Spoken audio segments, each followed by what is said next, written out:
कोई भी एग्ज़ाम का कोई एक सूत्र तो नहीं होता है। इसमें तो कोई ऐसा किसी के पास रामबाण नहीं है।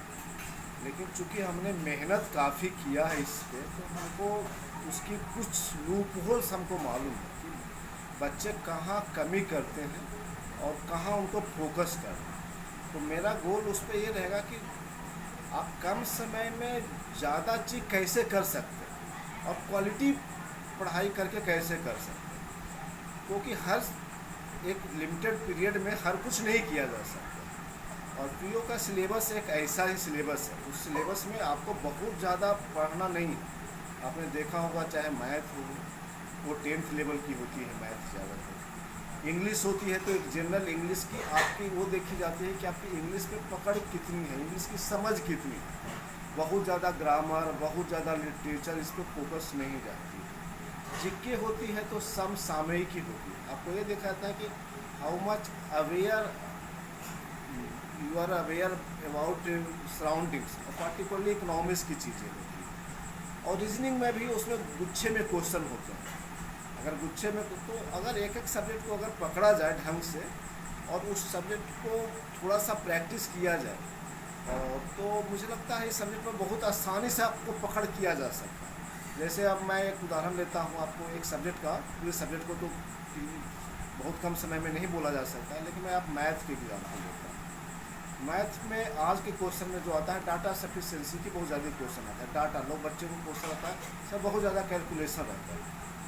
और जैसे दिया रहता है कि कोई कंपनी है, 10 साल के उसकी सेल्स इतनी है और ABCDE कंपनी है, तो 2001 से 2010 तक में इतनी सेल्स है, तो इसकी एवरेज सेल्स ज़्यादा है। तो ये निकालना संभव नहीं होता।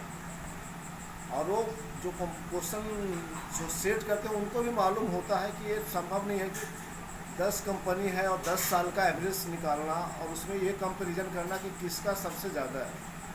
तो by virtue of grasping you can उसमें सेग्रीगेशन किया जाता है कि 1-2 पर आप टिक पा जाते हैं।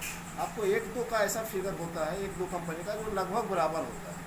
तो उस 1-2 फिगर में हम लोग क्या करते थे, जैसे कि ABCDEFG है, तो A से A का कंपेयर कर लिए, B का B से कंपेयर कर लिए, C का C से, D से D से, E से। तो हमको एक मोटा मोटी आइडिया लगता था कि नहीं, जो इस अमुक कंपनी का सेल्स थोड़ा ज़्यादा दिखता है, तो आपको निकालने की ज़रूरत भी नहीं होती है और आप परफेक्ट टारगेट पे पहुँच जाते हैं।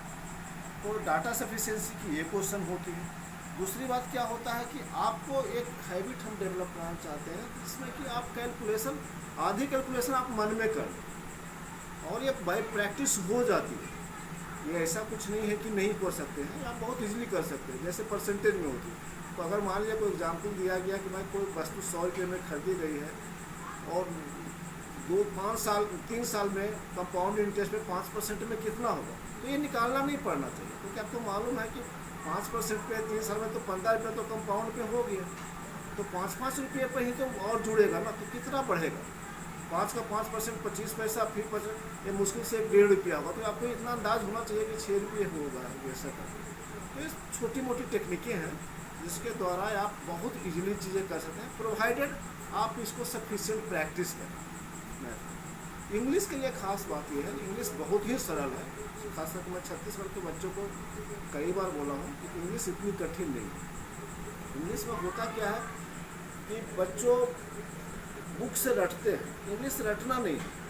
इंग्लिश में आप 2 चीज़ करेंगे तो आपको 3-4 महीने में इंग्लिश ऑटोमेटिकली बहुत अच्छी हो जाएगी। पहली बात तो आप न्यूज़पेपर पढ़ना सीखें, 1-2 न्यूज़पेपर इंग्लिश पढ़ना सीखें, ज़्यादा नहीं तो कम से कम हेडलाइन ज़रूर पढ़ना सीखें, क्योंकि उसमें जो वर्ड यूज होते हैं और एडिटोरियल यूज होते हैं, ज़्यादातर इंग्लिश के कंप्रीहेंशन और जो फिलअप जो या क्लोज टेस्ट होते हैं, ऐसे टॉपिक दिए जाते हैं। मेरा अनुभव है कि आप देखेंगे जो समसामयिक टॉपिक रहते हैं और इंग्लिश के जब वो टॉपिक समसामयिक आप पढ़े हुए रहते हैं तो आपको क्लोज टेस्ट वगैरह भरने आसान हो जाते हैं, क्योंकि उस उपयुक्त वर्ड वैसे ही वर्ड उसमें चयन होता है।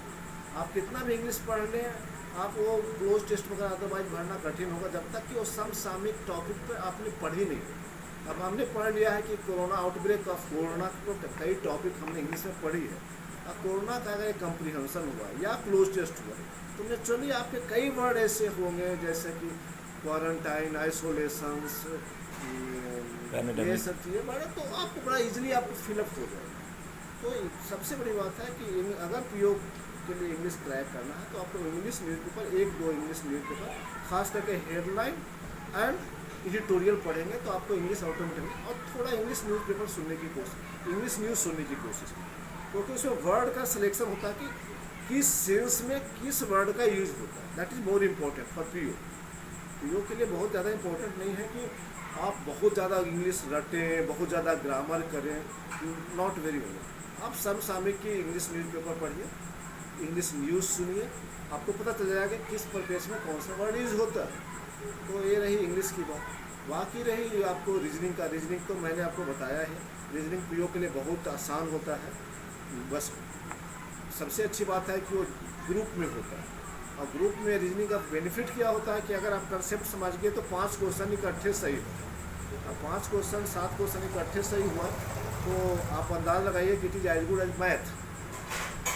तो और इसमें बहुत ज़्यादा नहीं है, खास करके जो सबसे दिक्कत बच्चे को रीजनिंग में होती है वो होती है पजल में।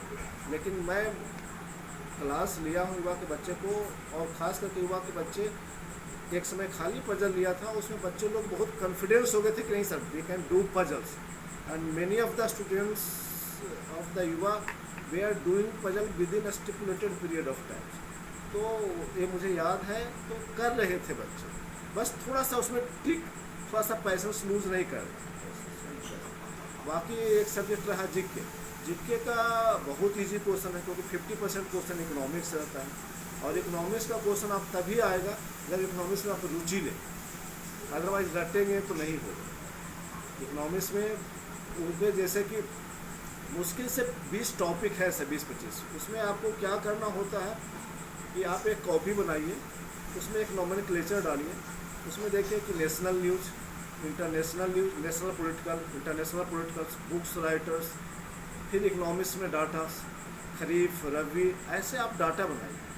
और डाटा बना के पेपर पढ़ने का 2 बेनिफिट होता है स्टैंडर्ड का। एक तो इंग्लिश का वर्डों का चयन होता है, दूसरा हमको जीके का भी चयन होता है, तो उसी वर्ड को आप लिखिए उसमें।